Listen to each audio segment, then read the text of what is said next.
In this program, we will be learning and applying 5 habits to having a healthy lifestyle.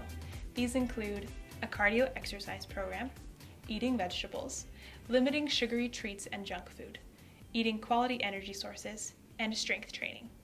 This program is jam-packed with information, and you are going to be making some positive, big changes in your lifestyle. We're excited to work together and achieve your goals. This is Lesson 1. The objective of this lesson is to motivate you and help you establish an understanding of exercise. By the end of this lesson, you should be able to create a basic plan for cardio exercise routines that you can follow throughout this program and then apply onward for the rest of your life. Many of you have heard of the food pyramid. There's also a physical activity pyramid. It is structured in terms of priority and predominance of physical activity. As shown, the base consists of lifetime activity. This is where the majority of your movement throughout the day should come from. This type of activity is usually non-structured, and it acts as an everyday aspect of your life, such as taking the stairs, or walking rather than driving, or doing yard work. The second layer, which is where most of our discussion today will reside, is the cardio level. This layer includes more structured activities, such as jogging, playing tennis, aerobic dance, etc. The next layer is strength training and flexibility. We'll touch upon this later in the course.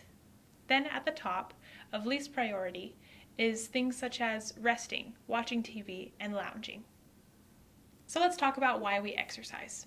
There are many reasons, and we'll focus just on a few. And we'll also talk about how it relates to weight loss specifically. The first idea is of willpower. This is the idea that as you exercise, you push yourself physically, you tax yourself as you're doing something hard. By doing so, you realize you have the power to do other hard things in your life, like combating the donuts in the break room, or making sure that you're staying on count with your sleep levels, or drinking enough water. This will help you for your weight loss goals, as well as other aspects in your life, as you feel empowered. The next aspect of exercise and how it benefits you is closely related. It's the idea that exercise increases your self-esteem.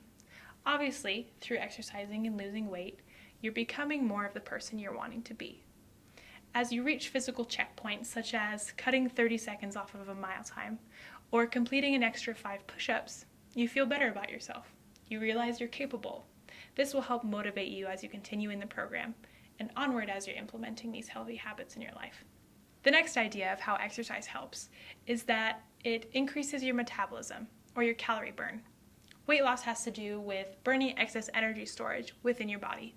As you exercise, your metabolism, or the chemical processes within the body, increase in speed.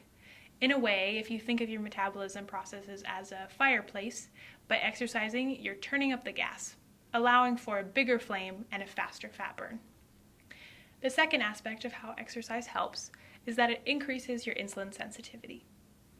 Insulin is a hormone that allows your body to use sugar for energy. High insulin levels are a result of consuming high carbohydrate foods. High insulin can lead to higher fat storage and thus weight gain. Insulin is important, however, for cell nutrition, so you don't want to remove it completely from the bloodstream. You just want to make sure it is being used and secreted efficiently. Exercise helps with this, as it acts as a secondary pathway for carbohydrates to be processed. Thus, it helps lower blood sugar level, reducing the need for insulin. The next idea is that exercise helps increase cognitive function. Exercise has been shown to increase blood flow to the brain. It is associated with healthy cell proliferation or brain growth, thus making you smarter.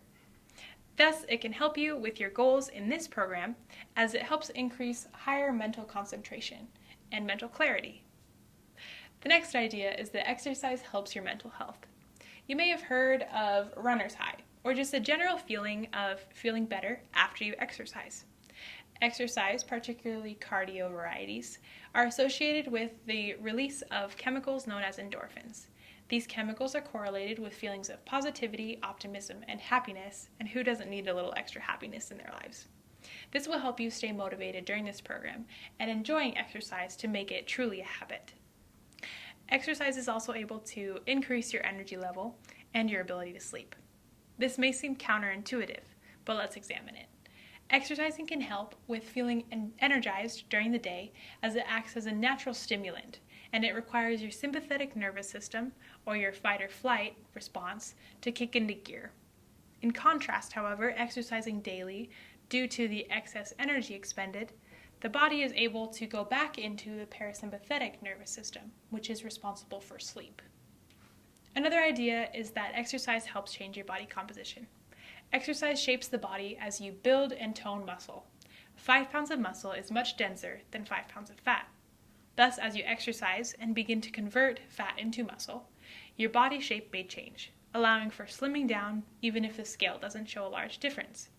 I know several people who have reached their health goals, felt better, and dropped a few clothing sizes without the scale changing much at all.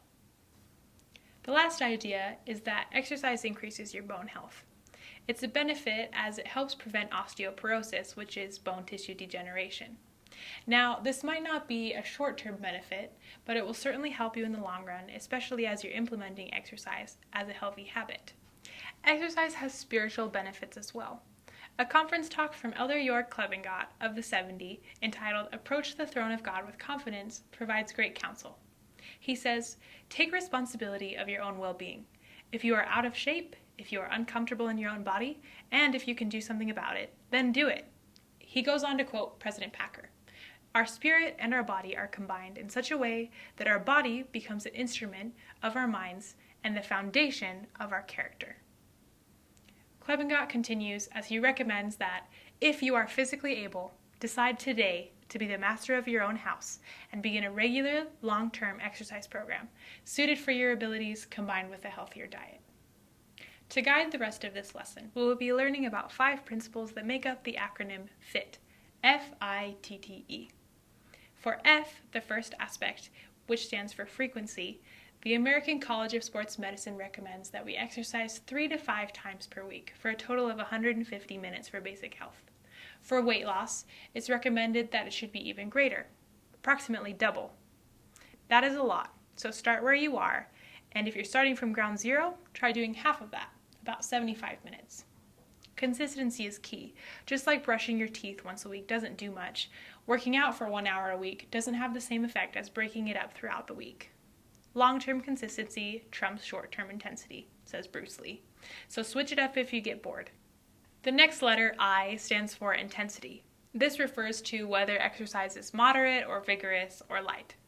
We'll be focusing on moderate and vigorous in this course. For moderate, you should be brisk walking, light jogging, raking leaves, light dancing. You'll be experiencing a light heart pounding. For vigorous, however, it should be more intense. You'll be running fast, hiking, participating in a soccer game. Your heart should be pounding. Ways to know the intensity other than those ideas are to invest in a heart rate monitor. Oftentimes they have a strap that you can put around your chest and a monitor on your wrist. Other ways are the perceived scale of exertion. Let's talk about that. The rate of perceived exertion does just that. It rates your perceived exertion. Levels 1 through 10 show varying levels of intensity. Level 1 shows very light activity, slightly more than complete rest, such as standing. Levels 2 and 3 would be light activity, such as maintaining a conversation for a long time. Levels 4 and 5 are moderate activity. Here you should feel like you can continue for a while, and you might start feeling a shortness of breath. Levels 6 and 7 are vigorous activity. Here it's slightly difficult as you're short of breath and you can only speak short phrases. Levels 8 and 9 are where your exercise becomes difficult to maintain. It's hard to speak more than a single word. Level 10 is max effort. It would be extremely difficult to breathe, you're unable to talk, and you cannot continue. You can use this scale to help gauge yourself in your own intensity, whether you're exerting moderate or vigorous. Shoot for getting levels above 4 or 5 so that you can experience the highest calorie burn and the most benefits of exercise. The next letter of the FIT acronym is T for time. The ACSM, as mentioned previously, recommends 150 minutes of moderate intensity exercise or 75 minutes of vigorous activity. You might prefer a combination of such. The important thing, however, is that you commit and schedule that time. If it's not a priority, it's not going to happen. So take out your planner, get on your Google Calendar, whatever you have to do to make sure you're getting in that 150 minutes or 75 minutes of vigorous activity. The next T is for type, which refers to the type of exercise you'll be doing. Remember the pyramid we showed at the beginning? After accounting for a base of physical activity, you'll want to establish the right types of cardio, such as running, biking, swimming, court sports, field sports, etc. So make sure you have your foundation and then add the next level. The last aspect of the FIT acronym is E for enjoyment. Many studies have shown that the follow-through and maintenance fail for exercise if it's not something you enjoy. You begin to resent it, and you can't maintain the motivation for it, and you fail to make it a priority. So look for ways that you can make it fun. Listen to books on your iPod if you like books. Watch a movie as you run on the treadmill if you're a movie person. Get together with some friends and walk and talk if you're more of an extrovert. Or get some people together for an exercise class or to go play racquetball.